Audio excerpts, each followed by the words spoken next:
Sebelum melanjutkan, jangan lupa subscribe dulu. Terima kasih. Bab 315 Feng Jiu kembali. Ketika kedua tabib itu melangkah maju, Murong Yisuan berjalan di depan Pak Tua Feng dan membungkuk hormat sebelum bertanya, "Kakek Feng, apakah Anda sudah tahu siapa pelakunya?" Pak Tua Feng menggelengkan kepalanya dan mendesah, "Belum, waktu itu aku hanya berpikir untuk membawa Feng Xiao kembali dengan selamat.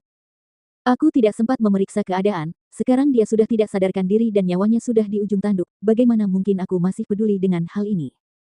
Kakek Feng, jangan terlalu khawatir. Berbahagialah orang baik, tidak akan terjadi hal buruk pada Paman Feng." Dia menghiburnya dengan nada lembut sebelum menoleh kedua dokter yang telah selesai memeriksa denyut nadi Feng Xiao. Melihat mereka berdua memasang ekspresi serius dan muram, dia bertanya, "Bagaimana?"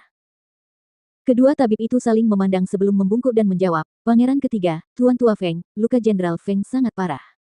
Dadanya membeku karena darah, aliran darahnya tidak lancar dan dia telah diracuni dengan racun yang mematikan. Saya khawatir keterampilan medis kita tidak cukup untuk mengobatinya." Ketika Murong Yisuan mendengar ini, dia mengerutkan kening dan mendesak lebih jauh, apakah tidak ada cara lain? Kedua dokter itu mulai merenung sejenak sebelum berkata, "Jika kalian dapat menemukan dokter hantu, mungkin ada peluang. Namun, dokter hantu itu sangat sulit ditemukan dan tidak mudah untuk menemukannya. Tidak seorang pun tahu pasti di mana dia berada dan bahkan jika kalian menemukannya, mungkin sudah terlambat saat itu."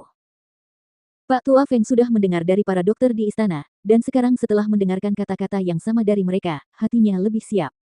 Namun, hatinya masih terstimulasi dan ekspresinya menegang. Melihat ekspresi sedihnya hanya membuat hati orang-orang di sekitarnya menjadi masam dan sedih. "Karena Anda tidak bisa mengobatinya, silakan kembali dulu. Dengan kondisi ayah saya, tidak mudah untuk menjamu tamu sekarang.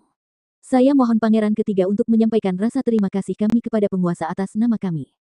Guan Xilin berkata sambil memberi isyarat untuk mengundang mereka keluar.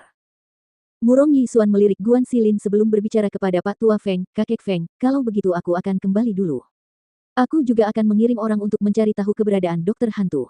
Jika ada berita, aku pasti akan mengirim orang untuk mengundangnya." "Kau punya hati." Pak Tua Feng menganggukkan kepalanya saat mereka bertiga membungkuk sedikit sebelum melangkah keluar.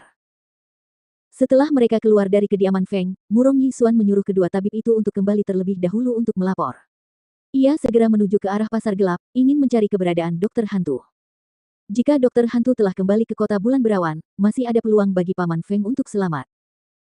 Namun, dalam perjalanannya ke pasar gelap, dia bertemu dengan orang-orang dari pasar gelap yang sedang bergegas menuju kediaman Feng. Melihat ini, dia menghentikan langkahnya saat dia berbalik dan melihat sosok itu dan mengikutinya, berjalan kembali ke kediaman Feng sekali lagi.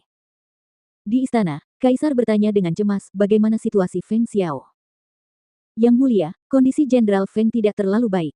Dia tidak hanya menderita luka dalam yang serius, dia juga telah diracuni dengan parah.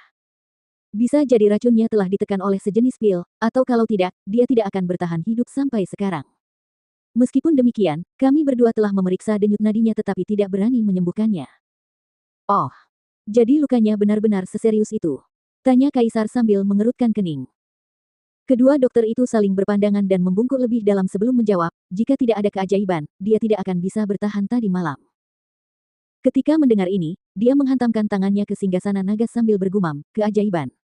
Di mana kamu bisa menemukan begitu banyak keajaiban di dunia ini?" Akan tetapi, mereka tidak tahu bahwa pada saat ini ada sesosok tubuh berwarna putih yang diam-diam kembali ke kediaman Feng dan tanpa memberitahu siapapun, ia muncul di halaman rumah Feng Xiao. Para penjaga yang menjaga halaman hanya melihat sosok putih melintas. Tepat saat mereka hendak menyerang, mereka menyadari bahwa sosok itu adalah nona muda mereka yang telah lama pergi.